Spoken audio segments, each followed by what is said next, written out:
Ég set í gang. Heimir, þú kannski, getur þú fylgst með efski kynni? Við erum komin í loftið, ég bakkaði upp.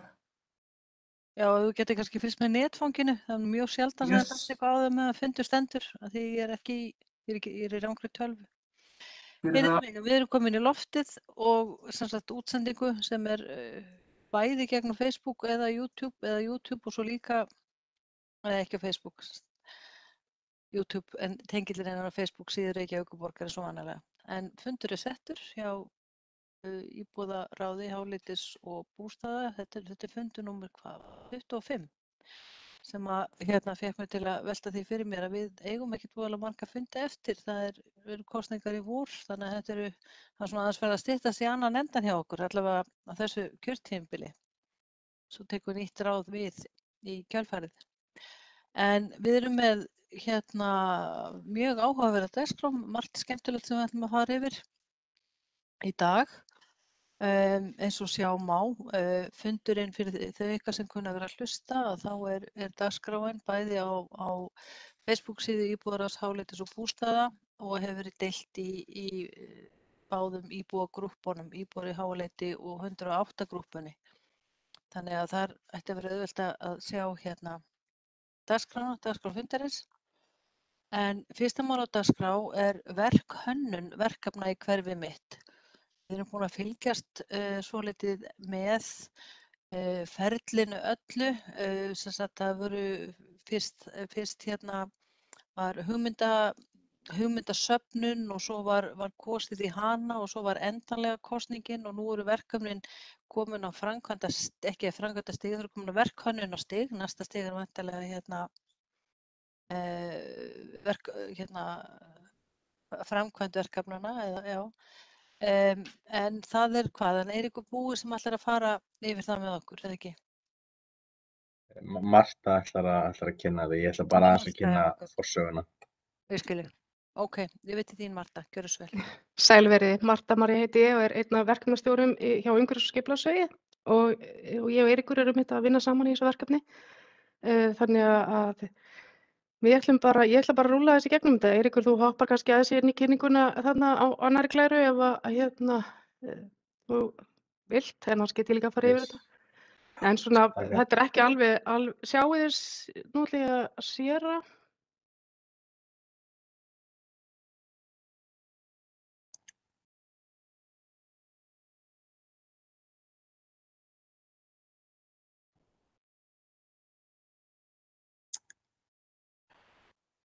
Þið sjáu skjáin, já. Þannig ég ætla svona aðeins að fara aðeins yfir þetta. Við erum sem sagt á verkhönnunarstigi og svo sem ekki öll verkefnin tilbúin, við erum mislangt komin og þannig að þetta teknisk er bara til umræðu og þannig að bara koma því aðeins á framfæri, þetta er ekki full unnin verk, þannig að það er bara frábært að sýna ykkur þetta. Hvernig, fyrirgefðu Marta María, vilt þú fara í gegnum svona þína kynningu og við spyrjum á eftir og þetta kannski náttúrulega hjá okkur eða vilt að við spyrjum það hvert og eitt verkefni meðan það er í gangi? Það væri betra að ég fengi bara aðeins að rúlla yfir þetta er bara stutt kynning, ég bara rétt að fara aðeins yfir verkefnin og svo er bara best að fá spurningar á eftir. Já.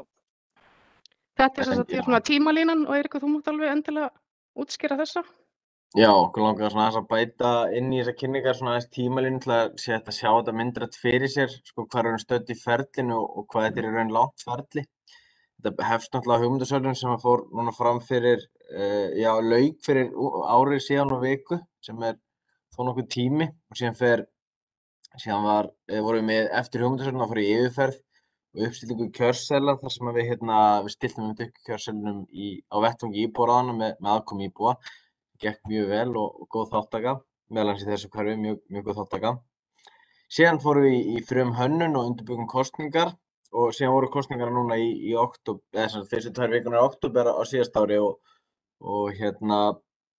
eftir þær þá stóðu eftir 111 verkefni í allri Reykjavík og núna erum við að undirbúa þær framkvæmdir fyrir þær og við erum búin að, það er búið að fara fram mikið samráð hér í þessu verkefni. Við erum bæði búin að bjóða öllum hugmyndahöfundum á fund. Það voru held ég hátt í 50 hugmyndahöfundur sem mættu á fund með okkur og við erum líka búin í samskipti við nærsamfélagið, til að mynda íþróttafélög og skóla við ýmsar hugmyndir og sem Marta mun kannski aðeins þið fatti við hvað hugmyndir það á eftir það sem að ykkur gæti grunað ef við hefur verið í samstarfi við skólana og Víking til að mynda þessu hverfi, þegar það eru hugmyndir sem eru í grennd við það, og einn liður í þessu er auðvitað að kynna fyrir íbúaráðinu og svona fá aðeins meiri snertingu við hverfið. En annars bara yfir til þín, Marta. Já, takk fyrir, Eiríkur. Fínt að fara aðeins yfir þetta. En þá ætlum ég bara svona aðeins að fara yfir þau verkefni sem var kosin til framkvæmda í ykkar hverfi. Það er fyrst Ærslabelgur eða verða sennilega Ærslabelgir, grænt svæði og torg við Grímsbæ, bætt lýsing í Fossvoginn, betri lýsing á göngustíð milli Hvassaleitis og Kringlu, fleiri bekki í hverfið, reiðhjólaskýli og hjólagrind við Víkingsheimilið, frisbygólfvöll við göngustíg í Múlahverfi, púttvöllur, göngustígur frá Kringumýlabraut inn á Álftamýri. Svo erum við með trjágöng við Háaleitisbraut eða svona aukinn trjágróður, sleðabrekku fyrir neðan Grímsbæ, mínigólfvöll og útieldun í Úlfaskógi. Og þetta er svona rétt svona eins og við sjáum hér punktan aðeins bara svona, þetta er bara svona myndrænt að sýna ykkur, þetta svona dreifist ágætlega. Og svo sem ekki bekkirnir, þið sjáum betra mynd á þeim á eftir. Það var á fyrst Ærslabelgirnir. Við ætlum allavega, við erum búin að vera í samtali við bæði Réttarholtsskóla og Fossvogsskóla og það er nú lengi verið svo sem áhugi fyrir að fá Ærslabelg á Grænasvæði við Réttarholtsskóla. Þannig að þau voru bara mjög spennt fyrir því að fá hann og bara mikil gleði, hann hafi verið loksins kosinn. Fossvogsskóli erum við svona alveg, þorum ekki alveg að segja bara strax já, en eins og segið þetta líka myndi nýtast bara mjög vel á þessu svæði, þannig að ég held að það sé líka bara mjög mikill áhugi fyrir því, en við erum ekki alveg kannski búin að lenda þessu alveg, en við erum svo sem settir við þeir staðir sem við erum að horfa á að setja upp Ærslabelgi. Grænt svæði og torg við Grímsbæ, þá er svona hugmyndin að fegra svæðið og gera það aðgengilegra, staðsetja bekki og styrkja gróður og koma með svona einhver meira svona leikígildi. Það er nú þegar eitthvað svona einróla þarna við stíginn, þannig að þetta er bara svona kjörið að reyna að gera bara svona svolítið torg. Þetta er svo sem ekki skilgreint beint sem leiksvæði, þannig að við þurfum að hafa þetta svolítið svona torg með leikígildi, gróð og svona rammaða svolítið inn. Þetta gæti orðið mjög svona skemmtileg tenging þarna fyrir aftan þessa. Svo er það bætt lýsing í Fossvoginum. Við erum búin að vera með lýsingu þannig að rýna þetta, en þetta er svo sem ekki komið lengra en það eru þessir stígar sem við ætlum að bæta inn í. Þú veist, það er svolítið langt á milli staurana og víða kannski vantar bara eins og alveg lýsingu. En við förum náttúrulega bara að sveitarfélagsmörkunum, þannig að en þetta gæti allavega að hjálpa svolítið vel til að bæta aðeins lýsinguna og þessu fallega útivistarsvæði. Betri lýsing á göngustígum milli Hvassaleitis og Kringlu. Það var líka þessi stígur og það er einmitt líka búið að vera að rýna hann bæði ráðgjafar, lýsingahönnuður og ráðgjafar hvernig við getum hreinlega svona bætt lýsinguna þarna án þess að það líka komi einhvers konar óþægindi, af því að þetta er nú svolítið þétt þarna. Þú veist, einhver glýja inn í glugga og annað, þannig að þetta er allavega byrjað að skoða þetta og mæla ljósmagn og annað. En þetta er náttúrulega vissu svolítið þétt byggð, mikill gróður, þannig að þetta þarf að svona vinna þetta alveg út frá öllum þessum forsendum. Svo eru fleiri bekkir í hverfið og þetta er svona þeir punktar sem við höfum svona verið að kortleggja. Þó svo og við tökum þessar bæði frá bara ábendingavefnum og líka hefur komið frá Ráðhúsinu, bara kemur líka beint til okkar. Við söfnum alltaf svona ábendingum varðandi bekki í hverfið og þiggjum allar ábendingar ef það er eitthvað, en ég sé við akkurat í núna þessu ári þá svona, þetta er oft svona 3 til 5 bekkir kannski sem við erum að kannski að setja niður á hverju ári. Það er að segja að við erum kosnir og oft eru þau líka bara settir svona kannski með öðrum verkefnum sem er bara alltaf gott að hafa nóg, þetta eru aðgengismál náttúrulega, að hafa nóg af bekkjum. Svo er ég reiðhjólaskýli og hjólagrindur við Víkingsvæðið og við erum búin að funda með mjög áhugasamir bæði hugmyndahöfundurinn og Víking, þeir sem að stýra Víking og sjá þetta svæði. Þannig að við ætlum allavega að setja hér hjólaboga hjá Hreistisvæðinu sem náttúrulega er á uppruna sinni í hverfinu mínu. Og svo er svona beðið einhvers konar yfirbyggt hjólaskýli svona kannski nær húsinu og við erum svo sem bara rétt búin að setjum bara svona grófa punkta Þetta er ekkert komið mikið lengra þannig að þetta er líka í vinnslu. En við getum sennilega ekki farið í við erum ekkert að fara í einhverjar brjálæðislega miklar yfirbyggingar en þetta verður fundið lausn á þessu. Svo er frisbígólf við göngustíginn í Múlahverfi. Þá erum við að horfa á þetta græna svæði sikkurum megin við stíginn og frisbígólfhverfirnar hafa nú verið mjög vinsælar en þetta þetta bara alltaf svona æfingahverfi. Þetta er aldrei neitt, völlur sem enda eru svona vellir upp í Gufunesi og Grafarvogi og Laugardalnum sem svona keppnisvellir. Þannig að þetta eru alltaf bara svona frekar stuttir teygar og hverfur og þetta er ekki það stórt svæði. En þetta getur nefnilega lífgað mjög, það getur alveg lífgað mikið upp á bara, activity á þessum grænum svæðum, sko.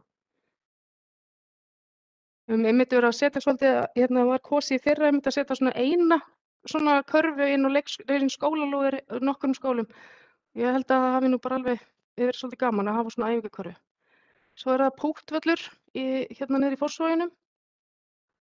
Og það er bara svona pælinginni mitt að tengja svolítið hér við útivistarsvæðið og þetta jafnvel verður þetta bæði púktvöllur og svona mínigólfvöllur en aðalega púktvöllur og græna svæðið samt svona hugsa kannski sem svona svolítið líka maður nota það líka þannig að þetta verður svona svolítið bland þetta er svona hugmyndin að setja þetta þarna. Göngustígur frá Kringlumýrarbraut inn á Álftamýri. Þá er bara hugmyndin að taka þennan malarstíg sem hefur svo sem sennilega bara óskastígur sem að þarf bara að gera aðgengilegri og gera malar yfirborð. En hann er svo sem við förum ekki að malbika neitt svoleiðis þar sem hann er svo sem ekki á aðalskipulagi en það er hægt að gera bara mjög góðan og greiðfaran með bara góðu stígamöl og öðru. Trjágöng við Hálendisbraut. Við ætlum að reyna að þétta aðeins gróðurinn, svona bara þurfum að passa okkur náttúrulega á umferðinni og lögnum og lýsingu og það er margt sem þarf að huga þegar maður er að gróðursetja og koma fyrir gróðri inn og svona en þetta getur gert götuna verulega fallegri sko þannig að það er alveg, það er svolítið á lögnum þannig að það er svolítið af plássi sem að má bara setja svolítið áfram í þessar eyjur Sleðabrekka fyrir neðan Grímsbæ.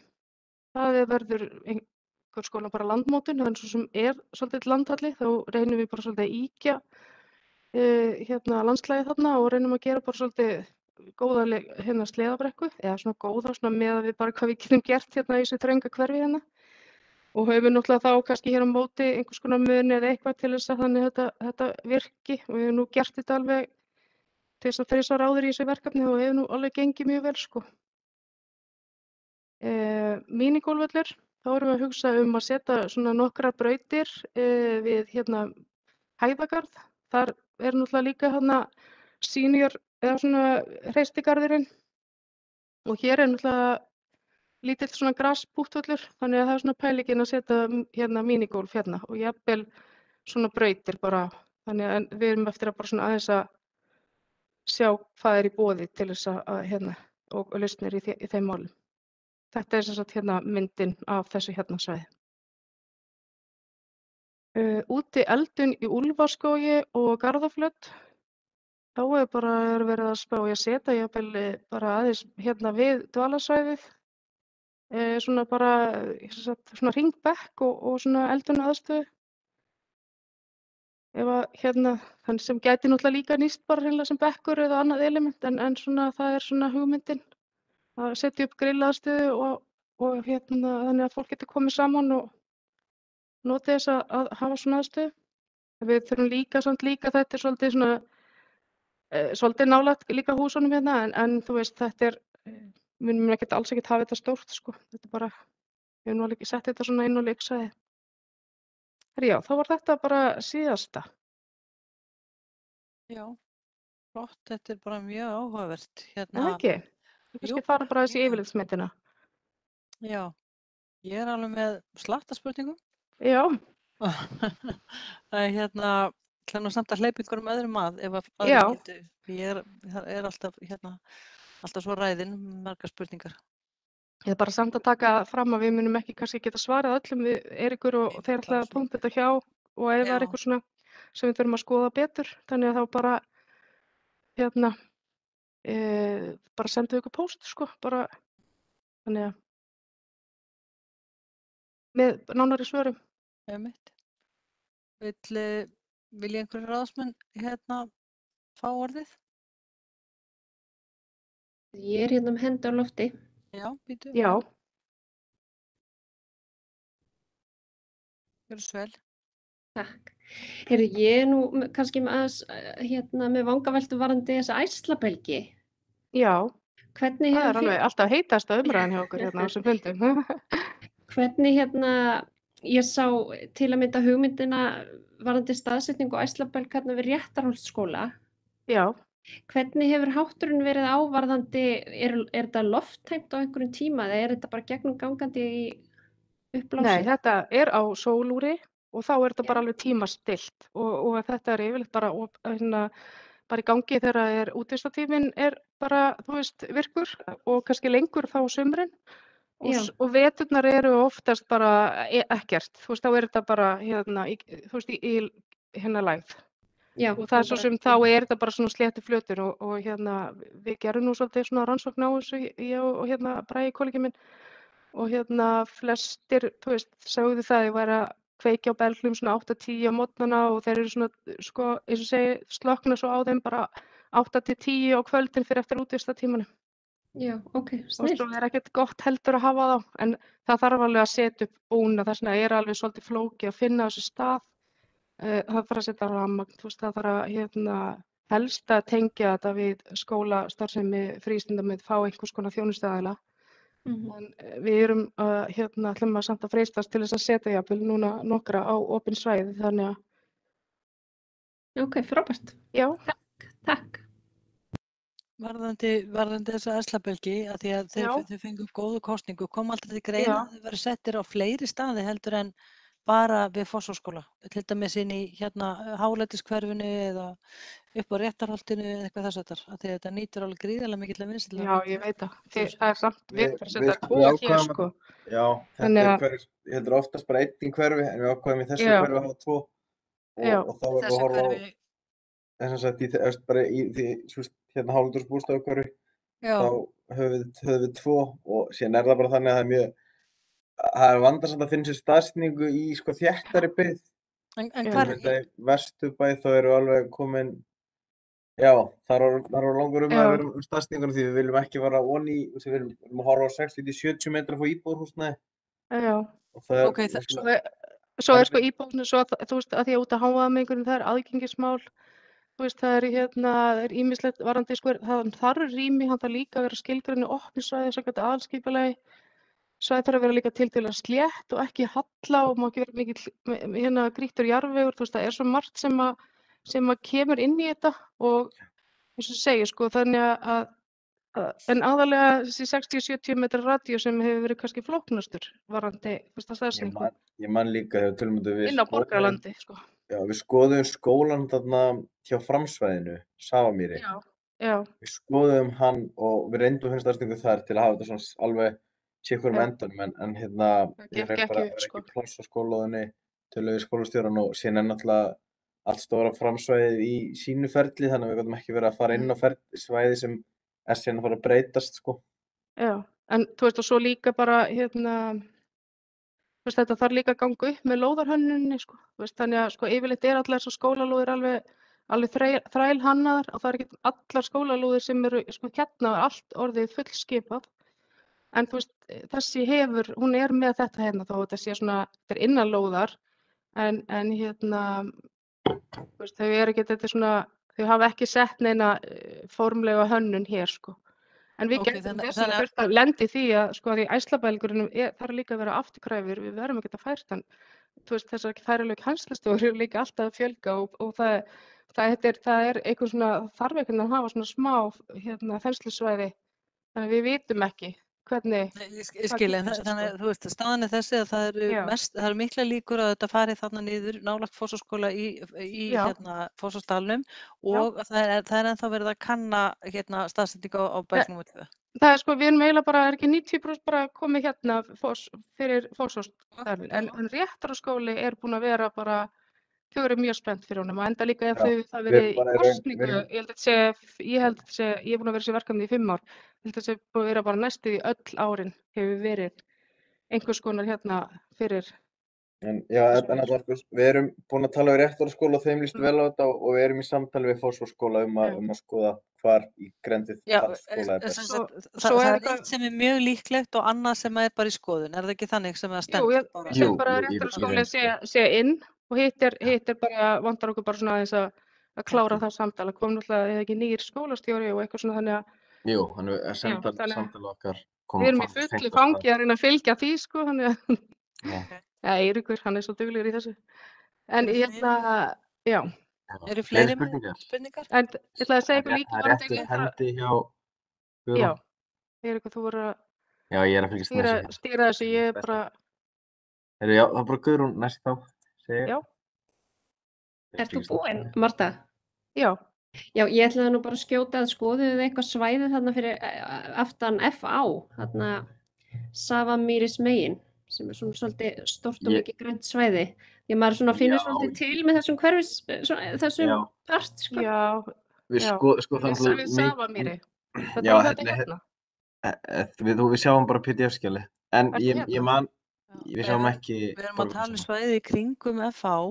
Og ég hef spjallað við skólastjórnir þeir eru mjög opnir fyrir, þetta er ríkislóð, en skólastjórnir eru mjög opnir fyrir því að fá einhvers konar þróun í umhverfið þarna og þannig að þú veist, mér finnst það ekki að vera útilokandi ef að skólastjórnir eru jákvæðir að fá, þú veist, þó að sé æslabelgur og þeir séu framhaldsskólanemendur. Akkur ekki. Já, en það er líka eitt við förum ekkert inn á lóð, sko, nema að sé kannski mestalega skólalóð, sko. En ég held að við höfum líka skoðað þetta, en það náttúrulega er sleðabrekka þarna. Já, það er sleðabrekka, þannig að hún er alveg hérna. Það var hugmynd í kosningu sem var að reyna að koma einhverju dvalarsvæði fyrir þarna, sem hlaut ekki kosningu á mig minni. Já, það var hérna Þetta er flott svæði, þannig að það er þá bara athugasemd frá okkur að það sé kannski skoða betur. Já. Klárlega, við höfum alltaf opinn huga. En þú veist, eins og segir hérna, við skulum bara skoða það er allavega, við skoðum þetta, sko. Já. En frábært, þetta er bara spennandi. Takk. Mér langaði að bara líka nefna það sérstaklega að því að nú líka í grunninn minn fyrsta háskólamenntun landafræði og ég er svo ánægð með þessa góðu jöfnu landfræðilegu dreifingu fyrir svona konur sem er bæði landfræðingur og jafnaðarmanneskja. Þannig að það er ánægjulegt. Ég velti fyrir mér þarna í sambandi við bara ýmsar framkvæmdir sem snúa Fossvoginum. Það var að þegar séum út að lóða, út að sveitarfélagsmörkum. Mér finnst alltaf svo fallegt þegar einhvern veginn sveitarfélögin tala saman þegar í augum íbúanna þá skiptir engu máli. Þú veist, ég fór sérstaklega að COVID var að byrja, var líkamsræktartæki hinum megin við lækinn í Kópavoginum, en fyrir mér er þetta bara Fossvogsdalur, skiptir mig engu máli hvort ég sé allt í einu komin til Kópavoginn eða ekki, þannig upplefa íbúar þetta. Og nú erum við að tala að fara að búa til sundlaug með Kópavogi, þannig að ef það er eitthvað sem kemur að lóðamörkum, eitthvað getum við ekki svona setta þessa hugsun til hliðar og svona bara tala við Kópavog og segja, þið ekki til í og jáfnvel það skiptist og bara allir njóta þess. Við gerum það alveg, sko, það er alveg, en eins og segi, við förum samt ekkert yfir í önnur sveitarfélög, en það er náttúrulega búið að vera skipulagsvinna hér einhvers staðar á milli sveitarfélagana. og þetta svo sem bara stærra mál heldur en litla hverfi mitt verkefnin hérna ráða við, sko. Þannig að við förum ekkert í svoleiðis, en það verður mjög spennandi ef að það skipulag nær að lenda, sko, að skipuleggja þetta svæði almennilega bara saman. Já, ég átta mig á Þannig að að það er svona minniháttar verkefni og allt það, já, en kannski En við getum, útiloka einhverja hluti ekki vegna þess að já, það já, er upp að lóðamörkum með eitthvað, kannski er bara goodwill hinum megin algjörlega, og sko. já, Ég ekkert mál. alveg sammála þér. við getum Annars sem skotað er þau að klára stíginn þegar við erum búin að, þegar við Sko, erum búin við höfum alveg verið að leggja stíga á alls konar og ég læti alltaf vita og biðja um að koma og sendi þeim teikningar og allt það skilur og jafnvel, þú veist, þannig að það er alltaf samtal á milli, en svo náttúrulega að sjálfsögja ráða hvað þau gera skilur, en Já, já, alltaf gaman ef við getum einmitt og það hefur alveg tekist nokkur skipti, sko. já, þetta var bara svona athugasemd sem ég Þannig að, komst. og ég segi, einmitt, við látum þau alveg bara þegar lýsingarteikningin er tilbúin hér, þá munum við bara senda á Kópavogsbæ, Eiríkur bara punktar þetta hjá þér, að við skulum senda til þeirra alls staðar þar sem að við erum svona með eitthvað svona sameiginlegt svæði, sko. Það er inn í þessum verkum, það er fleiri bekkir sem Já. hefur verið kallað eftir besta mál. Það er líka mjög oft verið gegnum tíðina verið kallað eftir ruslatunnum. Er það ekki örugglega kombo eins og á myndinni að ef það er bekkur þá er ruslatunna? Jú, við Þannig svona, og við horfum oftast á að hafa þetta svona í smá takt, ekki alveg Já. ruslatunnuna ofan í bekknum því að þá getur komið náttúrulega ófíla, en við svona já. horfum Það oftast á Við þetta svona, en samt sko þegar við setjum bara rusl, við yfirleitt rýnum það sko, ef það er kannski stampur mjög nálægt, þú veist, þá er það ekki, þá er alveg óþarfi, það er ekkert heldur alltaf gaman að vera alltaf með bekk og ruslatunnu við hliðina á sér, þú veist, það líka, þú veist, maður er kannski líka, maður er aðeins að meta hvert stað fyrir sig, en eins og ruslatunnur það er alltaf verið að bæta þeim við og gert í samstarfi við reksturinn náttúrulega sem að þarf síðan að losa þetta, þannig að Það er þess vegna bara svo þetta, oft verið kallað eftir því líka gegnum tíðina, þannig að ég held að sé þakklátt að já, og bara fólk kannski fær sér oft, það færi sér oft eitthvað að borða eða Já, það algjörlega, er eitthvað að myndast eitthvað rusl og ég held að sé þakklátt að það sé svona eins og á myndinni, að það sé já, algjörlega. svona fylginöttur. Og alltaf, þú veist, á öllum svona leiksvæðum, torgum, eins og hérna, þú veist, þetta er bara standard, við setjum bekk og við setjum ruslatunnu, skilurðu, þú veist, þetta er stígur, fólk er að koma og setjast og dvelja, það eru hjólabóðar, þetta er eiginlega svolítið svona, eitthvað sem við skoðum alltaf, þannig að hvort að það sé þörf á þessum götugögnum okkar, þú veist, en svo verður það bara, svo verður að horfa náttúrulega bara hvert svæði fyrir sig og við tökum náttúrulega líka alveg. En svo náttúrulega eins og segið, er þetta líka rekstrarmál þannig að það þarf líka að vera bara, þú veist, fólk sem að getur, sé nóg af fólki til þess að hirða þetta, sko. Já, það auðvitað hangir saman með Það hangir allt saman nefnilega. því að það hefur líka verið kvart ef það sé ekki tæmdar, þannig Já, að það er þetta nefnilega bara málið. svona athugasemd sem að kemur þá frá okkur í þessu Algjörlega. Næsta atriði var Víkingasvæðið, þarna hjóladæmin. Já. Langaði bara að benda á það að það er þarna 300 flötur beint fyrir fram að Víkingsheimilið, þarna þetta er svona svo pítsasneið þarna beint fyrir framan. Já. Hérna eru, sorry, ég benda með músinu svo þið sjáu eitthvað. Þennan hérna. Já, ég er að tala um þarna eins og pítsasneið fyrir framan heimilið sjálft, sko. Og þarna neðst eru tækin sem eru fín, en sko þessi völlur þetta grasvæði þarna upp í kverkina er rosalega illa nýtt, þannig að ég veit ekkert endilega hvort það verið best að hafa eitthvað hjóladæmi þar, af því þið voru að tala um að það væri lítið pláss, en ég vil bara svona aftur benda á það að allt rýmið fyrir ofan líkamsræktartækin er illa nýtt og ég vil endilega hafa blokk þar. Nei, djók. Er þetta ekki bara þétting byggðar? Þetta koma með lítilli lóð hérna bara. Koma einni 8 hæða blokk hérna fyrir. Nei, þessi völlur illa nýttur. Gísli byrjaði að andmæla mér. Nei, ég segi bara þessi tiltekni græni reitur sem eru svo pítsasneið, af því að verða að tala þarna sko annars vegar kannski einhver hjólarými og hins vegar eitthvað yfirbyggt og yfirbyggð, ef það væri þá nær að það mætti nýta þennan reit betur. Já, við ætlum einmitt nota að eitthvað. setja hér boga og kannski bekk og eitthvað svona, þetta er standard, svona eins og áningarstað. Varðandi þessi yfirbyggðaskýli hérna, það er bara eins og þú segir, það hefur verið svolítið sett inn á skólalóðirnar svona yfirbyggðar hjólaskýli, við erum svolítið að horfa á það.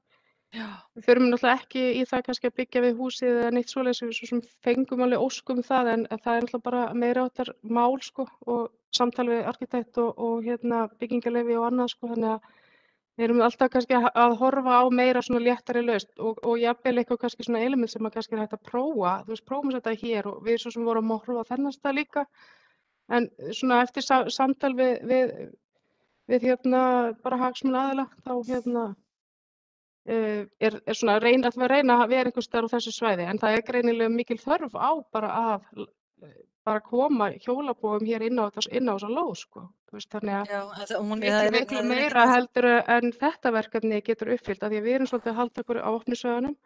Þau voru að óska eftir hér og þau voru að óska eftir hér og bara eitthvað svona allsherjar skipulagsbreytingum liggur við sko, þannig að Já, en en ég held samt að það sé samt í einhverri bígerð. Ég vildi bara nefna að þetta er ekkert alltof mikið af bílastöðum, sérstaklega ef einhverju viðburðir og Nei, fjölmennaræfingar. akkurat, þess vegna erum við eiginlega bara Mikið af hver krökkum vaskur sem á. eru að æfa þarna en akkurat þessi græni flötur þarna fyrir framann, hann er tiltölulega tómur. Ég vildi bara svona aftur nefna það. Voru samt ekki að tala að það væri of langt í burtu og ekki það, mér finnst það við svo sem ekki, en svo töluðum við líka við þá sem að notar þetta reisitæki, þeim fannst bara brilljant að fá nokkra boga hér allavega. Þetta er bara hinum með götuna, en Já, ok, já. eins og ég segi, Ég sagði þessu sem líka sko, en Já, síðan afsakið hvað ég með marga punkta, þú talaðir sko, það var aðalega púttvöllur, ég bara viðurkenni fúslega fáfræði mína, ég fatti ekki alveg hvernig fólk notar púttvölli, en ég fatti ekki hvernig fólk notar mínivelli, mínigólf, sem er oft bara vinsælt fyrir krakka, hvort það mætti ekki einhvern veginn, þú talaðir sko aðalega pútt en já. hugsanlega líka míní, en hvort það mætti Já, ekki við bara vorum hafa að skoða jafnvægi, að því að ég einhvern veginn sé svolítið fyrir mér, þetta sé svona alveg sitthvor markhópurinn, annars vegar fyrir púttið og hins vegar fyrir míní og hvort það mætti ekki gera þið bara alveg jafn hátt undir höfði. að hafa þetta bara púttvöll.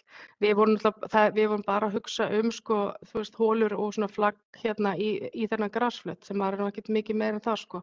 Og þá erum við komin bara svona aðeins fjölbreytileikann, en þetta er svo sem ekkert alveg búið að klára þetta, en bara góður punktur. Þetta er bara athugasemd frá mér. Kannski ættum við að hafa bara mínigólfvöllinn frekar í Hæðargarðinum og púttvöllinn hér. Þannig að það er líka, myndi flækja málið minna fyrir okkur sko, þannig að Já, ég ætlaði líka aðeins að koma inn á Hæðargarðinn. Ég er búin að kafa svolítið djúpt ofan í það. Þetta er svona eina framkvæmdin sem ég allavega er rosalega ósátt við sem var þarna í Hæðargarðinum, það er þarna ellitækin, vegna þess að það var, ég ætla ekki að fara út í þá umræðu, en það var aldrei kosið þetta. Þetta var einhvern veginn svona ekki afleitt, heldur afleitt hugmynd af einhverju fyrir unglinga sem áttu að gera í Fossvogsdalinn sem endaði þarna sem svona fyrir eldri borgara. Það var aldrei kosningin komið sér tillaga og svona tæki fyrir eldri borgara, en hún fékk aldrei kosningu, þannig að þetta fór í gegnum eitthvað svona, og ég er búin að grafast alveg vonið hvað var kosið og hvað var valið og þetta bara, þessi eldri borgaratæki voru aldrei valin.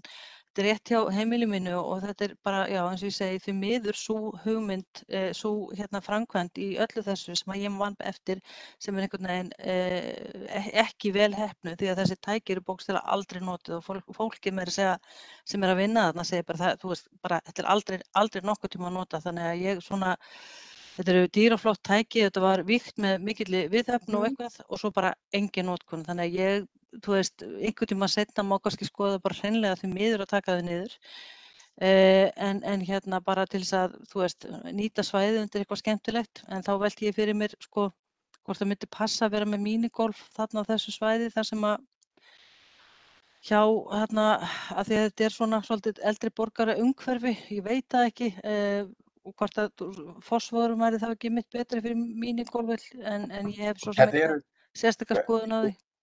Þessi hugmynd var Já. sérstaklega kosin sem mínigólfvöllur hjá Hæðagarði. Já, Hæðagarði, Já, sko. ok. Mestu stöðningu þar. Og þetta eru í raun 2 mínigólfvöllir, nema Já. einn verður líka með smá pútt svæði sem við erum að horfa á útfærsluna. Þannig að Já, ok. Það sem að ég skynja líka í sambandi við þetta svæði er það að fólki finnst svolítið eins og þetta sé ekki opið rými, þetta sé bara garðurinn sem tilheyrir sko blokkinni, blokkunum, eldri borgara, þú veist, eldri borgara íbúðunum, þannig að það er einhvern veginn smá við svona merkjum þetta barríer bara með vel. það. Já. Já, punkta þetta hér, en mér finnst mjög leiðilegt að heyra að þetta sé lagt mikið í að velja þessi tæki og það var einhver íþróttakennari þarna sem var að vinna þetta með okkur en ég var því miður ekki, þú veist, í verkefninu akkurat þegar þetta var í hönnun og undirbúning. Þetta er eitthvað sem við þurfum að kanna, Eiríkur. Ég er nú nokkuð viss að þessi hugmynd var alveg kosin, sko. Nei, ég er búin að eiga samræður við Eirík um þetta. Ég ætla ekki að fara onni í þetta hér, en þessi, við þurfum ekki að vera lengi að fundin með þessu. Þetta verkefni var ekki kosið, sko. Þannig að þetta var bara eiginlega hálfgerð klúður sem hefði verið þá allt í lagi ef þetta hefði verið einhvern veginn notað, en þetta er bara ekki notað, bara aldrei. En þetta er samt alltaf, eins og ég sagði með Æslafelgin, það er alltaf hægt að færa þetta til, skilju, þetta er alveg afturkræft. Þannig að ef er engin virkni þarna, þá er náttúrulega alveg hægt að kannski að prófa. Þetta er eitthvað svona dæmi sem þú átt að færa með, þú veist, þetta eftir einhvern veginn engum í huga að nota þetta. Nei, en nú er þetta samt alveg svona, bara alveg, tæki sem er alveg sérhönnun fyrir þetta, svona hristi og þennan hóp en samt líka bara fyrir alla, sko. Já, og eins og segja, það var aldrei þessu, þú veist, við vorum í mjög miklu sambandi við íþróttakennara og hún var víst að kenna þeim á þetta og borgarstjórinn að vígja þetta. Já, ég er leiðilegt að heyra þetta, sko. Þetta er bara þannig, þetta er bara aldrei nokkuð tíma notað. En stundum þarf bara að endurskoða hlutina, það er ekkert allt því, sko. Þetta er líka alveg þess eðlis. En þú veist, kannski einmitt að bara mínigólfvöllur poppi svæðið upp, það bara einhvern veginn þá að hafa í huga að þetta sé kynnt þannig að það sé fyrir alla, því að ég veit að fólki finnir svolítið eins og þetta sé svona bara einhvern veginn prívatsvæði fyrir. Og eitt bara örstutt í viðbót, fyrirgeðu hvað ég er langorð, svo mikið þetta, það var þarna stígurinn sem var þarna, sem það ekki verða malbikaður. Lá hann ekki þvert yfir þetta blessaða framsvæði? Er þetta ekki framsvæði? Nei, þetta er ekki. Nei, þetta er borgarland og svo kemur það hér.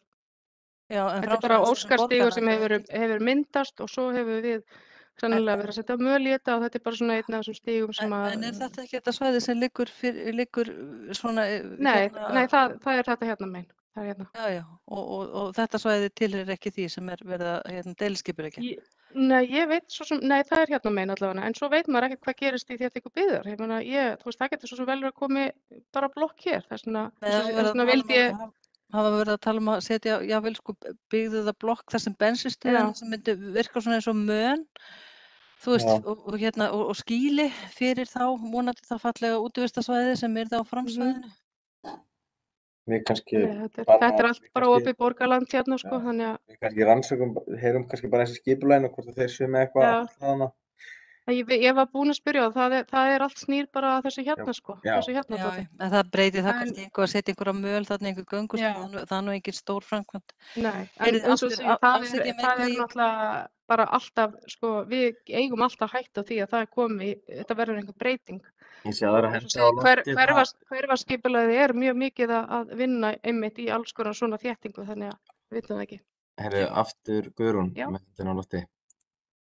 Já, ég ætlaði bara að segja, afsakið hvað ég er búin að vera langorð og ég ætla ekki að koma með fleiri spurningar Ekkert mál, góða spurningar bara.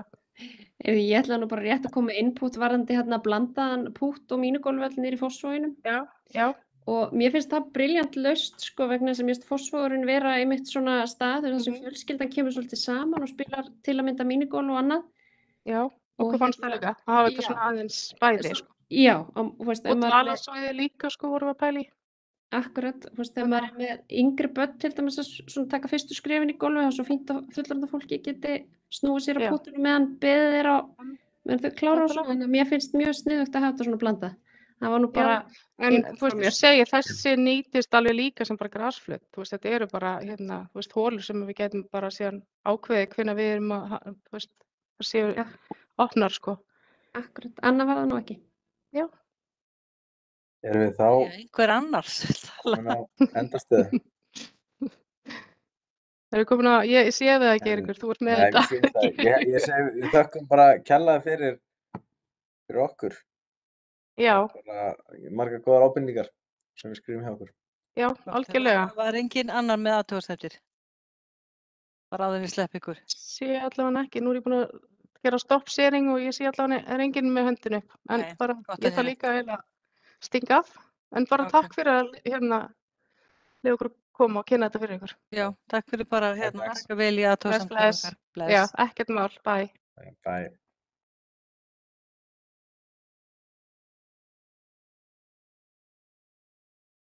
Heyrðu, þá er það næsta mál á dagskrá sem að er skal ég segja ykkur, það er býtum nú datt bókasafnið. Datt nefnilega út hjá mér vafrinn með dagskráni óvart. En við hefðum verið að tala um það nokkrir ráðsmenn. Þóra, Fyrirgefðu? það heyrist opasleitli í þér, Já, það er, kannski ég tali betur í mikrofónin, er þetta ekki betur núna? allt hana. Ok, við vorum að tala um það nokkrir ráðsmenn að það er bara frábær starfsemi borgarbókasafnsins í hverfinu.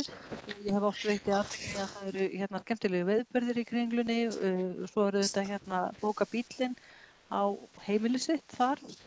Þannig að það var úr að við ákvaðum að hafa samband við bókasafnið sem eru á sína höfuðstöðvar í Grófinni en er bara með mjög flotta starfsemi út í hverfinu eins og við vitum svo sem flest.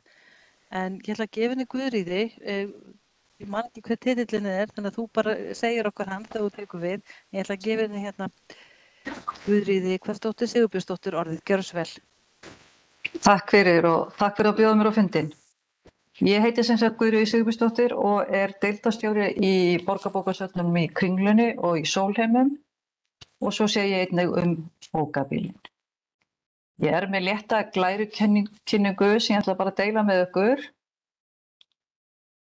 og vona það bara gangi vel hérna.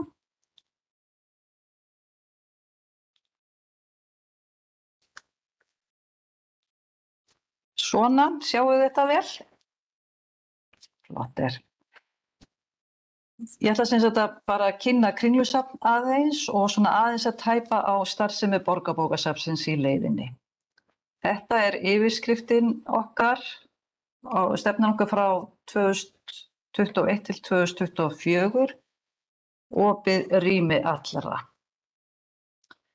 Safnið er náttúrulega eitt safn en á 7 stöðum í borginni og nýjasta safnið opnaði bara rétt fyrir áramótin í Ólafsárdal og deilir þar húsnæði með sundlaug og grunnskóla sem bara lítur út fyrir að vera mjög góð blanda. Þannig ég hvet ykkur eindregið til að kíkja þangað upp yfir.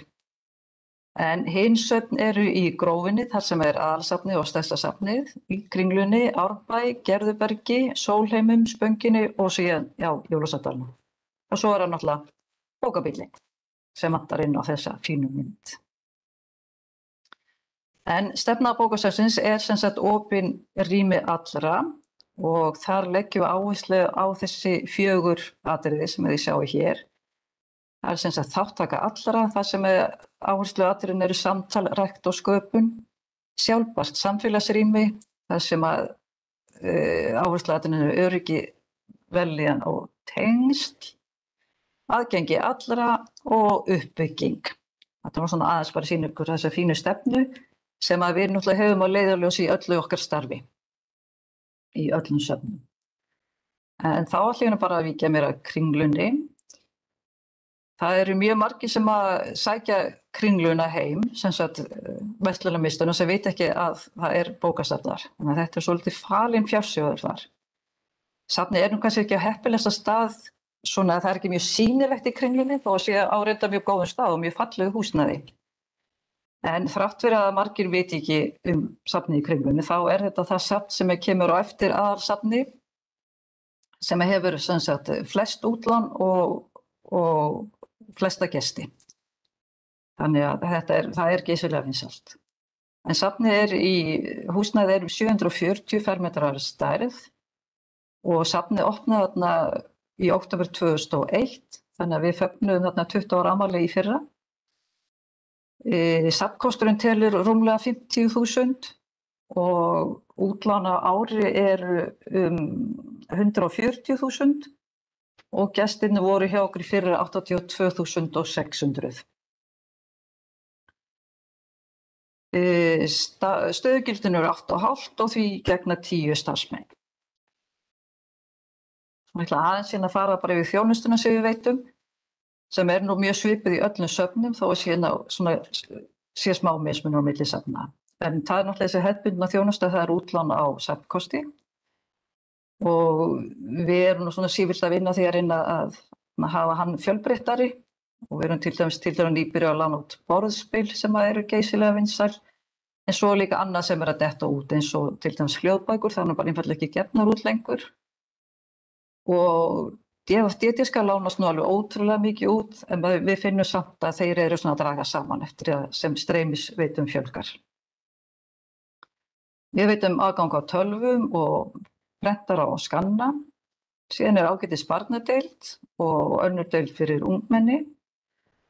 Við erum með fullt af opnu rými þar sem fólk getur sest niður og lært og lesið og verið með tölvuna sína og haldið litla fundi ef þeir geta farið fram í opnu rými. Og við bjóðum á námskeið og síðan reglulega viðburði. Þá aðeins bókabílinn.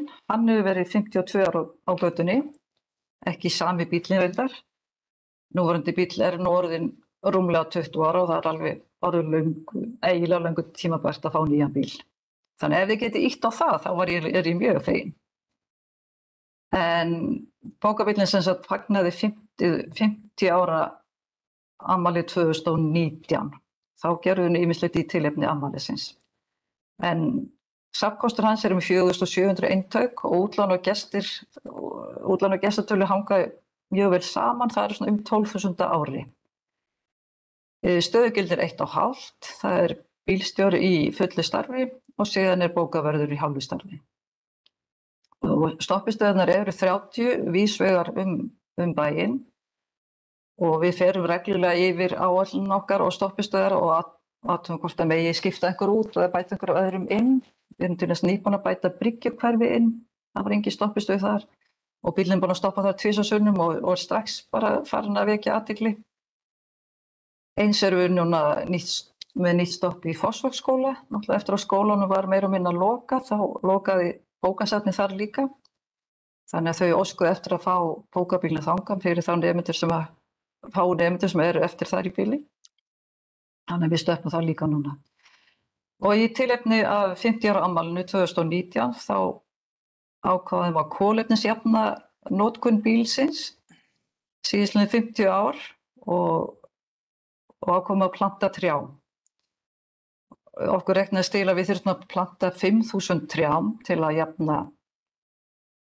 jafna þetta niður og höfðum samband við Skógrækt Reykjavíkur og fengum úthlutað smá svæði í Heiðmörk sem nú bara í okkar umsjón og hefur fengið nafnið Bókalund öllum að óvörum.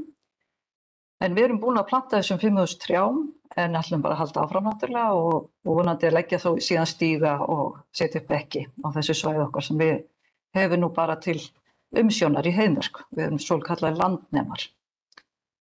En auk þess tekur bókabíllinn þátt í ýmsum viðburðum. Hann kemur á hverfahátíðir og til dæmis tekið þátt í hátíð sem á Klambratúni, Kátt og Klambra og síðan hefur tekið virkan þátt í hinsegin dögum undanfarin ár, svona þegar þeir hafa verið haldnir. Og þá tæmum við bókabílinn af sínum bókakosti og fyllum hann af hinsegin bókum í staðinn og síðan plöntum honum niður í Tjarnargötu við hliðina á Ráðhúsinu á meðan hinsegir dagar standa og skreytum hann náttúrulega í stíl við þá. Og bíllinn hefur vakið mikla athygli og sérstaklega hjá erlendum ferðamönnum sem kunna mjög vel að meta þennan viðburð. En nóg bókabílinn. Svo ætla ég aðeins að bara tala skipulag starfsins á Borgarbókasafni. Meira að minna allt starf svona mótað í gegnum teymi. Og það eru fjölmörg teymi á safninu, hérna sjáum við nokkur þeirra. og yfirleitt einn aðili úr hverju safni í hverju teymi. Þannig að þetta kallar náttúrulega á miklar fundasetur og mikið skipulag og við getum svo þakka COVID það að nú fer eiginlega mest fram á farfundum og náttúrulega mikil tímasparnað sem fylgir því. Af því að koma fólki saman úr 7 söfnum, það getur verið reynt og mikið á skipulag. Þannig að þetta COVID hafði allavega þann kost í för með sér að nú erum við öll orðin mjög fjarfundafær. Hérna erum við nokkrir safnstjórar í heimsókn í Finnlandi. Ég fannst þetta svo ágætt lýsandi mynd fyrir teymastarfið.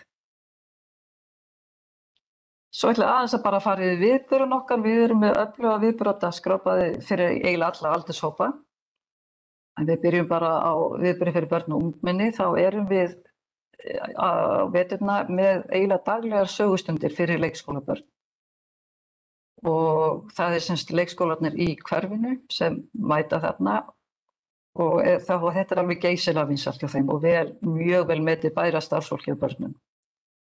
Við bjóðum upp á heimanámsaðstöð og upphaflega var hún aðalega fyrir börn af erlendum uppruna í grunnskólabörn en nú opin öllum en það eru flestir af erlendum uppruna sem að sækja heimanámsaðstöðuna. En hún reyndar alveg legið niður í vetur vegna ástandsins. Síðan erum við mánaðarlega fræðsludagskrá á laugardögum og þar kennir ýmissa grasa. Við erum með skápnámskeið, kennt að tálka, skyndihjálp, hvolpasögustund og ýmislegt annað. Og þetta alltaf vel sótt. Eins erum við með einu sinni í mánuði sögustundur á erlendum tungumálum og við leggjum áherslu á hverju leggjum við áherslu á 4-5 tungumál og fer þetta fram þá í 4 söfnum á þessum sömu tungumálum. Eins erum við með einhverja dagskrá í haust- og vetrarfríum grunnskólana. Ekkert mikla dagskrá en hún yfirleitt vel sótt. Og svo hefum við verið með, svo árin skiptir verið með ritsmiður eða sumarsmiður eftir að skóla lýkur á vorin eða á sumrin. Og þá bjóðum við upp á vikulanga dagskrá fyrir börn á aldrinum 8-12 ára sem þeim á kostnaðarlausu og þetta hefur verið gífurlega vinsælt og fyllist alltaf strax. Og síðan það Harry Potter klúbburinn sem nýstofnaður og ég ætla að segja ykkur aðeins betur frá honum á eftir. Síðan við bara fyrir fullorðna. Þeir eru líka eignamargir. Við erum með lesring sem búið að vera starfræktur núna í 5-6 ár. Hann heitir Sólkringlana því hann var áður bæði í Sólheimum og í Kringlu, skiptust á að mæta að vera í hvoru safninu fyrir sig. En síðan hann Guttormur sem sér lesringin í Kringlunni, hann var svo bra góður þannig að hann tók þetta alveg yfir og hann þar einn á 40-aldri með 10 konum á 8-aldri sem allar elskan og vilja helst ekki neitt annar afgreiði sig þegar þær komu í safnið. Og hann sem sagt, já, þetta svolítið eldri borgaraklúbbur fyrir þann Guttorm alltaf.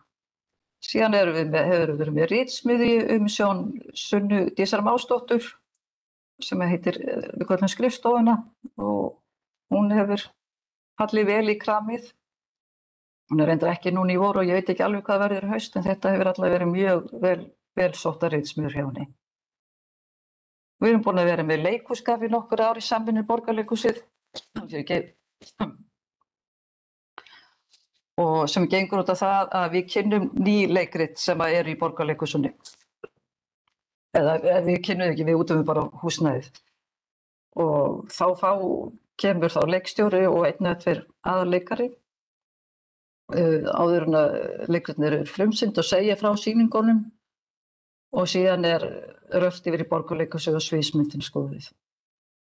Þetta gengir ákaflega vel. Við reynum að vera með nokkra myndlistasýningar á hverju ári. Það reyndar mjög lítið sýningapláss hjá okkur, það eiginlega bara svona einn lítill veggur. En þær hafa bara mælst ágætlega fyrir. Og eins og hjá börnunum þá erum við með svona mánaðarlega fræðsluviðburði og reynum bara að hafa þá sem fjölbreyttasta. Og svo erum við einnig með bókmenntagöngur og nú erum við nýbyrjuð í samvinnu við hjólafærni, þar sem við reynum með bókmenntahjólatúra. Sem skiptir svona svolítið á milli safnana. En Kringla var með núna í í janúar, bara í snjó og slyddu, en það gekk ákaflega vel og var bara mjög vel sótt. En ég ætla svo aðeins að segja ykkur bara frá nýjustu verkefnum okkar. Það er áðurnefndur Harry Potter klúbbur. Við byrjum bara á þessu í haust og þetta er ætlað börnum á aldrinum 8 til 12 ára og byrjaði haust einu sinni í viku, bara í eftirmiddaginn eftir að skóla lýkur. Og þetta sló svo gjörsamlega í gegn, það var langur biðlisti. Það komist 20 börn af og listi var mjög fljótur að fyllast. Þannig við sjáum að þetta er eitthvað þetta er svissinskitt sem við bjóðum upp á svona klúbb fyrir krakka eftir skóla og við sjáum að þetta ættum við gera miklu meira af því að ásóknin er þvílík. Og þannig við ákváðum að bjóða upp á til sólarvatnssafni núna eftir áramótin líka. En í staðan fyrir að hafa þetta vikulega þá höfum þetta aðra hverja viku í báðum söfnum. Þannig að vonandi kemst ykkur að biðlistan í Kringlunni yfir í Sólheimana. Eins erum við með annað sem heitir Kakolingva. Þetta er svona, við vorum með viðburð sem við köllum Kaffilingva sem var svona tungumálaviðburður fyrir fullorðna og ákváðum síðan að útvíkka hann og bjóða börnum líka. Og þetta er svona fjölbreyttir viðburðir sem fara fram á einu tungumáli í senn. Og þetta er svona, maður kynna tungumáli í gegnum einhverja skemmtilega viðburði. Og svo er boðið upp á kakó með fyrir börnin. Og loks er það tengivirkið. Þetta eru verkefni sem við byrjuðum á í haust og þarna vorum við að reyna að ná til ungmenna á aldrinum 16 til 25 ára sem hafa annað móðurmál en íslensku. Við byrjum á þessu verkefni í samstarfi við þjónustumiðstöðin í hverfinu og þetta gekk nú svolítið brösulega hjá okkur fyrir áramótin og það mætti eiginlega enginn á þessum aldri sem við vorum að sikta á. Það voru miklu eldra fólk sem vildi aðalega fá aðstoð bara við að gera ferilskrá og finna vinnu og svona. En núna erum við ekki lengur í samstarfi við þjónustumiðstöðina. Þetta tókum verkefni alveg yfir og erum núna að hafa samband við Fjölbrautaskólann í Ármúla, það sem er erlend deild. Þannig að núna held ég að við náum frekar til þessa aldurshóps. En markmiðið er náttúrulega að fá þessa krakka inn á safni og já, svona helst að þau finni að þetta sé þeirra staður. En börn og fullorðna erlendum uppruna nota safnið því miður alls ekki nógu mikið. Og það kemur fram í könnunum hjá okkur að þeim finnst að vera ákveðinn þröskuldur að fara inn. Þannig að þetta er svona liður í því að fá krakkana inn og við vinnum bara svona dagskrána með þeim. Hún verður tvískipt hjá okkur núna. Við gerum svona þarfagreiningu hjá þessum nemendum í FA til að aðtaka hvað þau vildu helst fá. Og þar er íslensku kennsla, hún er bara efst á blaði hjá.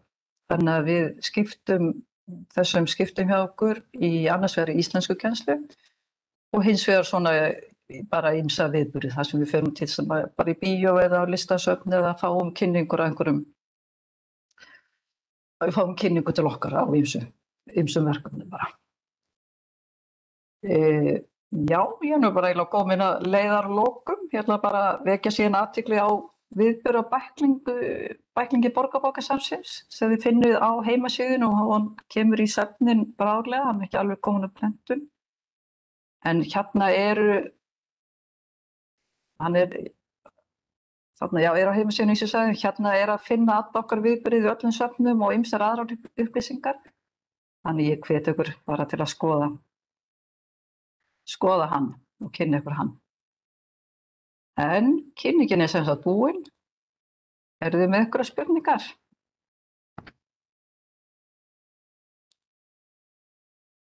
Ég bara þakka þér fyrir þessa frábæru yfirferð og bara yfirferð á frábæru starfi bók. Mér finnst þetta frábært starf. Já. Alltaf úti bókabílum og...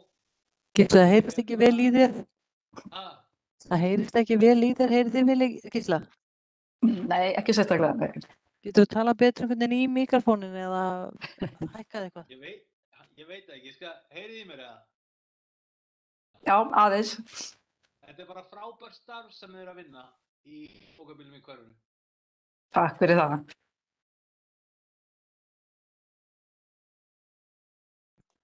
Já, það hefur stundum verið kvartað yfir menningarskorti.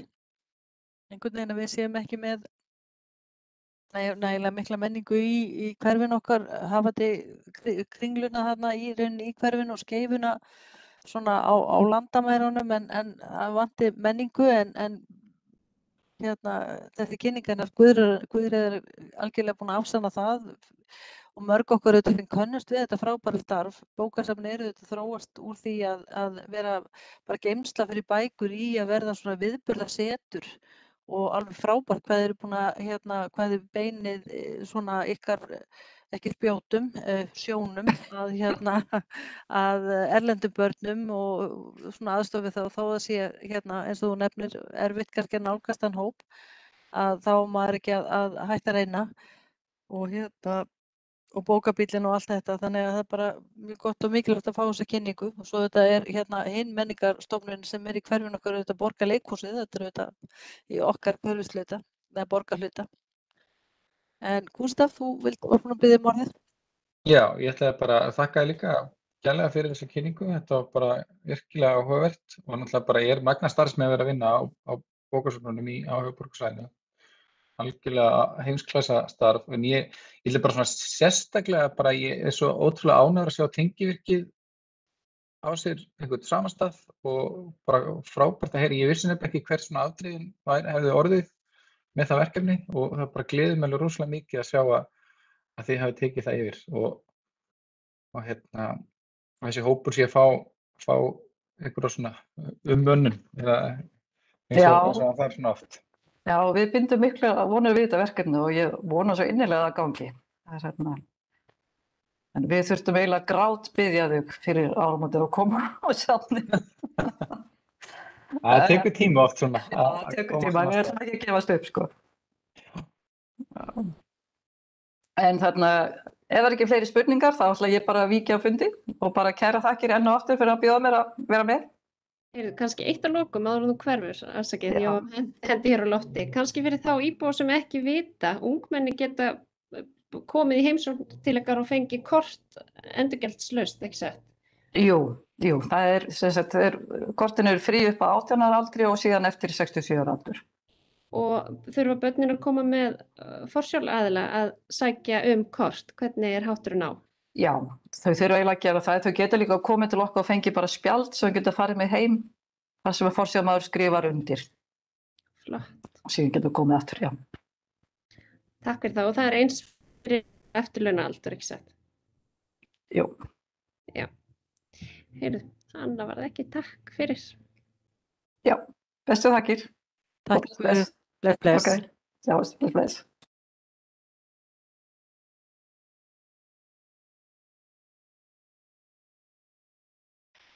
Þá erum við komin að lið númer 3 sem er vetrarþjónusta Reykjavíkurborgar í borgarhlutanum til kynningar og það er okkar eini sanni Heimir sem ætlar að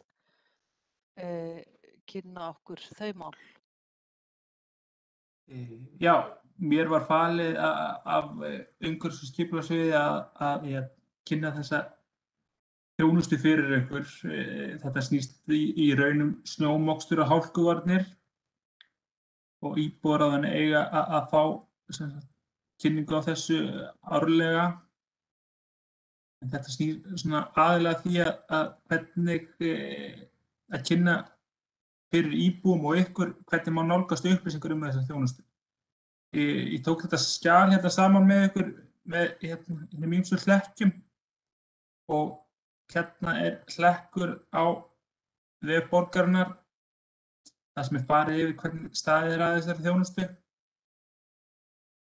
Við byrjum bara hérna, þá er þetta algeng spurning hvenær er mokað í götunni hjá mér. Svarið er að íbúagötur eru að jafnaði ekki mokaðar, en undantekningin er sú ef það er mikil hálka eða snjódýpti meiri en 15 cm. Ég var sérstaklega beðinn að koma þessu á framfæri. Svo er moksturinn og hálkuvörn, það er svona forgangsáð eftir ákveðnum leiðum. Stofnbrautir strætólar og fjölfarnarsamgöngur njóta forgangs miðað við að stofnbrautir og strætólar séu færa fyrir kl. 7 á morgni og hreinsun annarra megin umferðargatna sé lokið fyrir kl. 8. Þá hoppum við hérna tilbaka til að sjá hvernig þessu er forgangsraðað. Þá er hérna hlekkur inn á borgarvefsjá, það sem er hafsjór og upplýsingum en maður er tilbúin til að fikta dálítið. Þá sjáum við hérna götur borgarinnar litaðar eftir kúnstærðarreglum til að fá átt að sjá því hvað þessi litur þýða. Þá þarf að ýta á þennan hnapp hérna, þið sjáu væntanlega hvar ég er með músina. Þá birtist þetta hér og ef við reynum að zooma örlítið inn á ykkar hverfi þá þýða þessar línur einfaldlega það að bláu línurnar, það er sem sagt stofnbrautir, strætóleiðir, fjölfarnarsamgöngur, þær eiga að vera færar fyrir kl. 7 eða kl. 7 á morgni. Grænu línurnar, það eru svona aðra megin umferðargötur, þeim sé lokið kl. 8. Svo þýða þá þessar hvítu línur, það er þessar íbúagötur sem ég ræddi áðan. En hins vegar það svo að þó ég tali þessar tímasetningar 7 eða 8, þá er það víst ekki þannig að það snjói bara á nóttunni. Þannig að þessar tímasetningar eru nefndar í þeim tilfellum þegar hefur snjóað á nótt. En þá er væntanlega að fara í hreinsun í þessari röð þegar byrjar að snjóa miðjandag. Ef við förum aftur tilbaka hérna og förum í hvernig staðið er að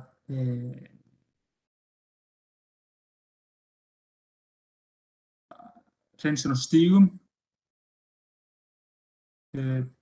þá segir hér stoppstígar svo sem göngu- og hjólastígar milli borgarhluta fá forgang í hreinsun og síðan helstu gönguleiðir að strætómiðstöðvum og skólum sem eiga að vera greiðfærar fyrir kl. 8 virkadag, aðrir almennir stígar eiga að klárast fyrir hádegi og með við 36 tíma eða daginn eftir að snjór fellur ættu aðrir stígar að vera hreinsaðir. Hérna getum við séð, förum við aftur í borgarráðsina og förum hérna skýringar. Sjáu þið hvernig staðið er þessu. Þá er þessi hvít fjólubláu, þessar hvít fjólubláu línur, þær eiga að vera hreinsaðar fyrir kl. 7:30, rauðu kl. 8, bláu kl. 12, grænu síðar. Svo er ég einnig beðinn að koma því á framfæri. Við förum hérna aftur í upplýsingavefinn að ef að fólk hefur ábendingar þjónustuna eða eitthvað við það að athuga, þá taka ég gjarnan við ábendingum á ábendingavefnum sem er hérna neðst á síðunni, hlekkur þangað. Þeir taka öllum ábendingum fagnandi. Og hér er að finna svona smá ítarefni þessa þjónustuhandbók vetrarþjónustu. Það er einnig hlekkur að hana í þessu skjali sem ég er með. En þetta er svona það sem ég vildi sagt hafa þessa þjónustu.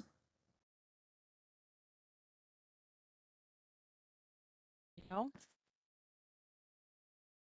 Einhver sem vill tjá sig þessi mál? Já, ég myndi vilja segja heyri mér. Já. Það væri gott að setja saltkistur við það sem eru brekkur eins og Tunguveg og þessum svona mikið halli niður í Fossvoginum og annars staðar. Ég sérstaklega mikil áhugamaður Tunguveginn.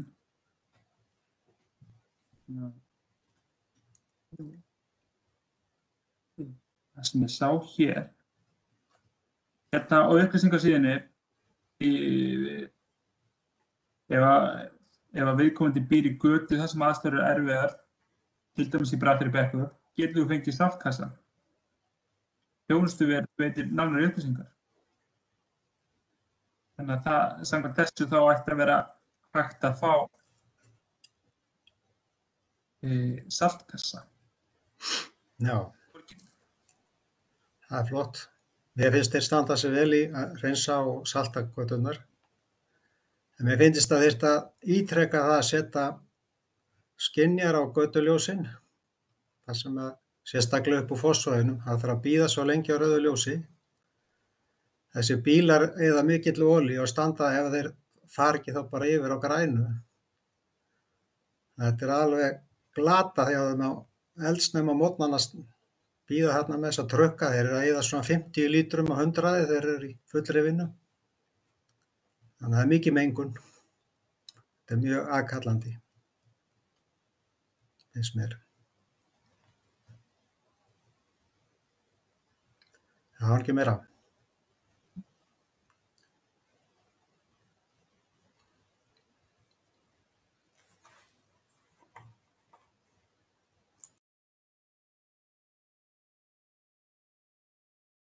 Ég veist að opna fyrir mig aftur.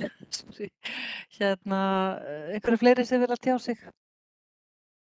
Ég ætla nú Já, bara að nefna að ég hef reynslu nýlegt dæmi varðandi svona saltkassa þar sem Brött Brekka mætir leikskóla og það var bara sendin fyrirspurn einmitt eins og Heimir var að kynna og brugðist við því, þannig að það er alveg hægt að óska eftir því. Þeir bregðast hratt og vel við, held ég. Ég ætla bara rétt að fá að segja, ég þarf að... Þú voru að tala miklu hærra, kæri Gísli, það er bara eitthvað... Það er svo sem Heyri ekkert í mér? Jú, en þú verður eiginlega hálfpartinn að hrópa bara. Ok, þá skal ég hrópa. Já. Ég þarf því miður að víkja fundi. Já. Bara, hvað er það? Má ég bremsa aðeins af, Gísli? Eina sekúndu, já. Ef að það stendur til að leggja fram þessa bókun, þá, Þormar, viltu þá hoppa yfir hennar lið og leyfa? Nei, ég held að Gísli sé alveg saman því, við förum bara næst í málefni hverfisins sem er næsta mál á dagskrá og hann leggur fram þessa bókun og við getum alveg rætt hana og Gísli getur, það er næsta mál á dagskrá, erum við búin að ræða vetrarþjónustuna? Ég hef ekkert vetrarþjónustuna að segja, þetta er bara góð kynning. Já, sömuleiðis, ég ætla bara að þakka fyrir hana og mér sýnist þetta allt verið í góðum farvegi og það er gott að fá þessa kynningu til að vita hvað maður á að leita upplýsingum. En þá bara segjum við þeim liði lokið og stökkum bara yfir í fjórða lið sem eru málefni hverfisins, þar sem er einmitt hægt að koma með svona ýmismál varðandi hverfið og það er ekki síst vettvangur þá fyrir fulltrúa íbúasamtakanna að koma með sín mál og getur þú kópíerað þessa bókunars Gísla, Heimir, og kannski sett hana bara upp á skjáinn í Word-skjali. Gísli er sett í spjallinu hjá okkur búinn að setja upp eða senda inn og líka í tölvupósti stutta bókun sem hljómar svo: Íbúasamtök bústaða og Fossvogshverfis fagna niðurstöðu borgarinnar í málefni varðandi breytingatillögur bústaða en hvetji til formlegar lúkningar á málinu. Er þetta eitthvað sem og þetta stendur á skjánum, er þetta eitthvað sem þið viljið ræða sérstaklega? Ég tek undir þessa bókun og vil gjarnan vera með á henni. Ok.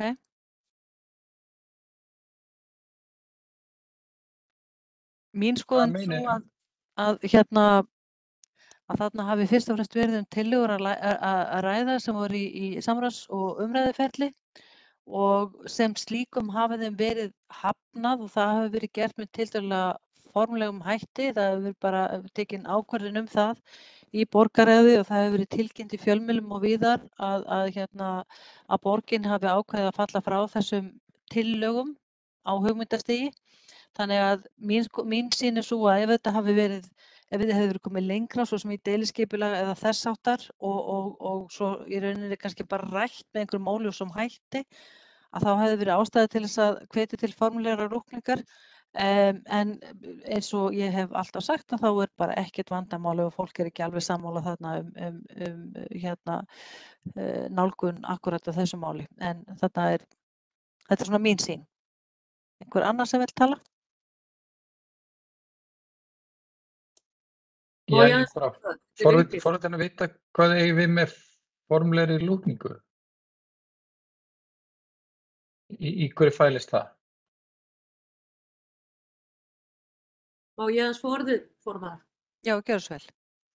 Já, sko þetta náttúrulega var rætt í borgarstjórn og náttúrulega sko fréttatilkynning til fjölmiðla ekki lögformlegt ferli því að það gert ráð fyrir mikilli íbúðaruppbyggingu þarna samkvæmt nýju aðalskipun Reykjavíkur sem til 2040, þannig að það ekki formlega búið að taka þetta fyrir innan borgarinnar að falla frá þessu. Þannig að hér aðeins bara smá kosningasirkus að ræða að mínu mati og það kom bersýnilega fram í umræðunum í borgarstjórn og náttúrulega formaður skipulags- og samgönguráðs fór þar náttúrulega undir miklu flæmingi. Þannig að þessi bókun mjög þörf og mjög þarft að hún komi frá einmitt í borgarinu.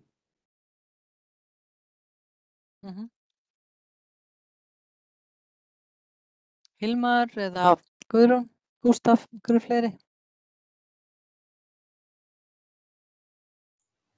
Ég segi alveg fyrir mér að vera hægt að byggja svona öðru megin við bústaðinn, ekki að tróða þessu báðu megin. Þetta geti gefið gott líf þarna ef það sett svona atvinnuhús á fyrstu hæðina. Alls konar þjónustu. Mér finnst það bara alltaf mikið að setja fyrir ofan líka. Sko. Já. Ég var svo taka undir það sjónarmið líka og það mætti kannski fara einhvern milliveg, gera eitthvað, en þetta staða núna að það hefur verið fallið frá öllum áformum, allavega í bili og ég veit svo sem, já eins og ég segi, ég veit ekki alveg hvernig, þú veist að þetta staðfesta það einhvern veginn meira en þetta útfærsluatriði, en niðurstaðan þessi að Gísli leggur fram þessa bókun og Vigdís fulltrúi íbúasamtakanna í bústaðahverfi og fulltrúi Miðflokksins leggja fram þessa bókun. Eru fleiri spurningar eða aðrir sem að vilja gera eitthvað annað, vera með í bókun eða koma með gagnbókun?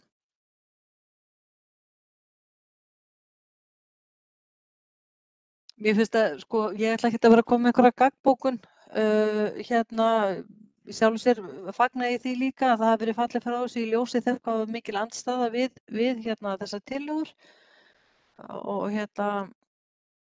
og þannig að þær voru, held ég alveg augljóslega ekki tímabærar, en mér finnst það í rauninni bara ákveðin sögn að þó kannski að taka ekki undir undir það efnislega og það þetta með þessa formlega lúkningu sem stendur í mér, svo sem búin að gera grein fyrir minni skoðun að þetta hafi verið tillögur sem ekki kalli á formlegri lúkningu en við Gíslunum þá bara ósammála það. Guðrún, gjörðu svo vel.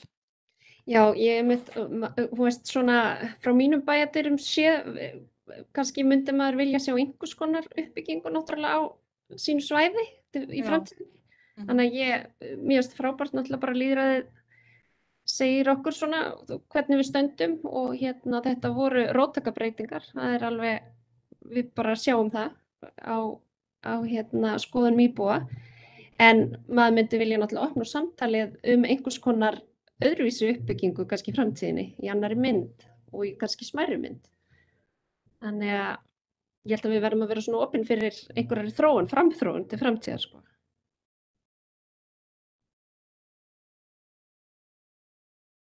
Er það eitthvað sem þú myndi vilja svara með kannski bókun? Ekkert endilega eins og staðan núna, en ég myndi kannski ekkert endilega, þú veist Ég er svona að velta fyrir mér hvort að með þessari bókun að viðkomandi vilji bara að það komi einhvers konar staðfesting þess efnis að ekkert verði gert. Ég er svona, Já, mér finnst sko, ef ég má skjóta inn, Já, gjörðu svo vel, gjörðu svo vel, Gústa. að ég bara, þú veist, ég er svona pínu sammála Dóra og raun og veita líka að þessi endasetning sem svona stendur aðeins í mér, ég hafi verið mjög fínt hefði hann verið aðeins áfram, svo ég geta kannski, ég hef alveg verið sáttur að skrifa einhverja bókun eða lappa upp einhverja bókun sem segir, þú veist, lýsir einhverja ánægju með það að kjörnir fulltrúar hafi hlustað á mótmæli og það sé verið að vinna tillögur áfram og bregðast við óánægju, skilji, þú veist, ég hef alveg verið til einhver svoleiðis bókun en mér finnst þessi svona, það er tónn í þessari sem ég kannski er ekki alveg til í að skrifa upp á, sko. já, ég er sammála, þetta var vel orðað, Gústa. Þetta er alveg nákvæmlega sem ég var að hugsa. Við getum líka þá bara komið með, þú veist, mér finnst það kannski ekki endilega vera gagnbókun vegna þess að við erum í rauninni þá sammála sko 3/4, þetta alveg fyrstu 3 línunum eins og þetta blasir við í chatinu en það er þessi alveg seinustu orðin sem að vera standi í okkur, þannig að það er kannski spurning hvort að við komum þá bara með aðra bókun sem er bara eitthvað á þeir leið að við tökum undir tökum undir það eða fögnum því sömuleiðis og tökum undir með fulltrúum, sem sagt Gísla og Vigdísi, að ánægilegt sé að hlusta hafi verið á íbúa, en eitthvað að hverfi gleymist ekki og það megi huga að áframhaldandi þróun hverfisins á einhvern hátt, eitthvað þess áttar. Hilmar, ert þú ekki svolítið þar líka með það sem þú varst að segja? Já, algjörlega sammála. Nennirðu að Það væri setja bara mjög upp, gott. Heimir, nennirðu að setja þá upp aftur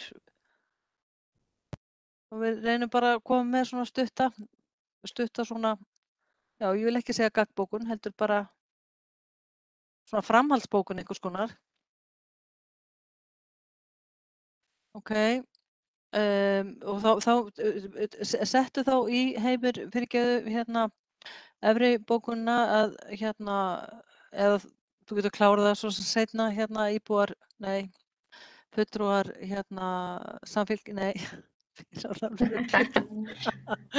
fulltrúi Miðflokks og íbúasamtaka bústaðahverfis leggja fram eftirfarandi bókun og þá er það fulltrúi Samfylkingar Vinstri grænna, Slembivalinn og fulltrúi Foreldrafélags bústaðahverfis leggja fram þá næstu bókun, tekið undir með fulltrúum íbúasamtaka Miðflokksins að ánægilegt sé að tekið tillit til athugasemda íbúa, en hvernig viljum við orða restina?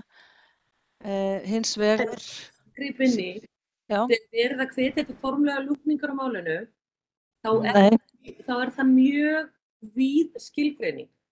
Eins og málin standa núna, þá eru þau öll í lausu lofti, þannig að bæði þeir sem eru fylgjandi þarna þessum rússnesku byggingum sem er búið að kenna á bústaðaveginum, þeir eru í lausu lofti, líka þeir sem voru á móti þessu, því að málið er núna galopið og það veit enginn hvað á að gera næst. Meirihlutinn boðar það að þetta verði allt sem að tekið inn í skipulagið aftur og kannski verður farið á stað með nýja samkeppni eða eitthvað. Það veit enginn neitt, þannig að málið er galopið. Þannig að það væri þá allavega að þessi lúkning á málinu gæti jafnframt falist í því að það yrði stigið fram og sagt hvað skipulagsyfirvöld ætla að gera. Og það þyrfti náttúrulega að koma fram fyrir kosningar. Hvort að það sé þá raunveruleg stefna að annaðhvort A, minnka byggingamagn, B, falla frá þessu alveg og gera ekki neitt. Þannig að það er ekki íbúðarráðsins að túlka það, þessi óljósu skilaboð sem hafa komið fram, annað en það að meirihluti var hræddur við vilja og ákafa íbúa að hafna þessu, skiljiði mig. Varstu búin? Í kringum mig, það er steypubíllinn fyrir utan. Ég skil alveg hvað þið eru að segja og ég áttum alveg á því, ég held við séum bara svona ósammála þetta atriði, vegna þess að eins og ég segi þá lít ég svo á að þarna hafi verið tillögur að ræða og þess vegna sé ekki hægt að kalla það bara einhvern veginn sko, það einhver svona innri mótsögn í því að kalla til og hvetja til formlegra lúkningar á máli sem í eðli sínu ekki formlegt vegna þess að hverfisskipulagið, þetta svona alveg forvinna sem kemur á undan deiliskipulagi sem miklu formlega ferli eins og við í rauninni höfum lært á þessu öllu saman.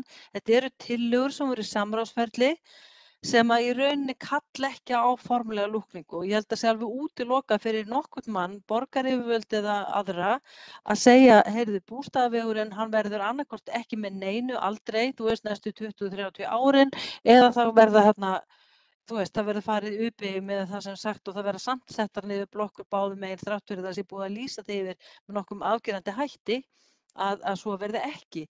Þannig að hérna staðan bara þessi, það búið að segja að það sé búið að falla frá þessum tillögum. Þetta svona mín sýn og þess vegna tek ég ekki undir þetta og hérna en á sama skapi þá hérna þetta ykkar tveggja hérna bókun.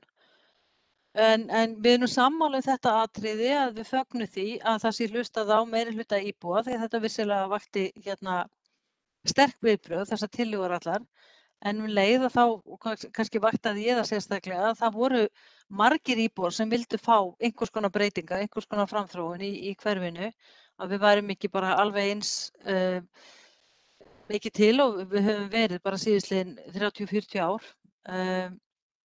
Þannig að hérna Gústaf og Guðrún, hvernig leggið þið til að við klárum þessa setningu? Nei, þessa bókun. Já, mér finnst mjög gott að heyra hérna frá Vigdísi og líka frá þér Dóra. Ég sé þetta nefnilega alveg nákvæmlega eins og þú, Dóra, varðandi þróunina. Það ýmislegt sem þarf að hlúa að í okkar nánasta umhverfisöryggi og við þurfum einhverjar íbúðir og við þurfum einhvern fjölbreytileika. Þannig að, þú veist, ég held að þetta sé bara opið samtal, sko, við borgina. Mér finnst flott hvernig við erum að byrja þetta tekið undir að fulltrúum íbúasamtaka og Miðflokksins að ánægjulegt að tekið var tillit til athugasemda íbúa og fögnum frekara samtals varðandi þróun. Eða Gústi, hvað segir þú? Já, ég bara En köllum eftir frekari nánari samvinnu, og köllum eftir auknu samvinnu í tengslum við þróun hverfisins. Já. Já. Náður þessum gullkornum, Heimir. En kallað eftir frekara samtali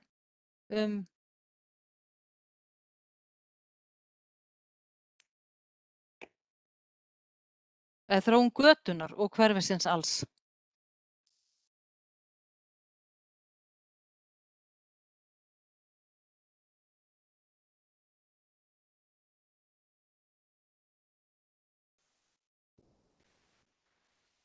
Það verður tekið tillit til athugasemda íbúa.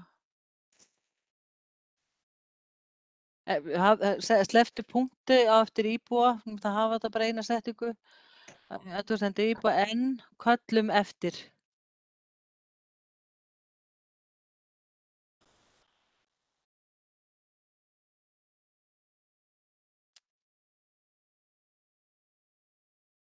Já, þetta ekki bara rosa svona stutt og laggott og hérna svona ákveðin opnun.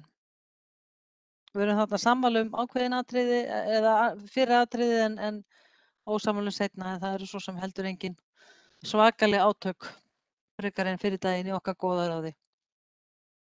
Ef ég að lesa rétt í ykkur að þá þessi seinni bókun, hún þá lögð fram í nafni Dóru, Gústa, Guðrúnar Elísabetar og Hilmars.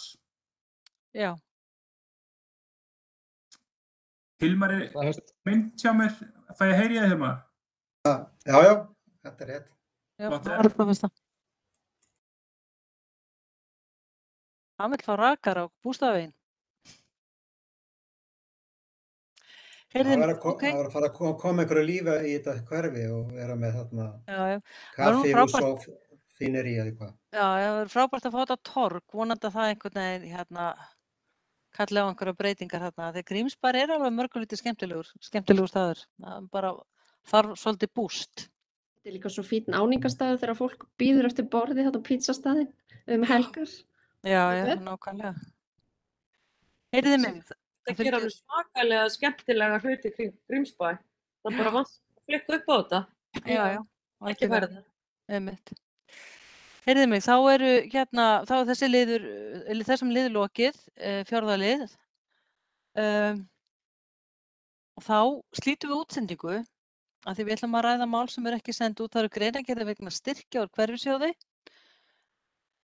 sem að fer ekki út í almenna umræðu og er lokaður liður. Þú lætur okkur vita, Heimir. Ég geri það, þannig að þið ætlaði að kveðja það sinni. Við kveðjum á hangandi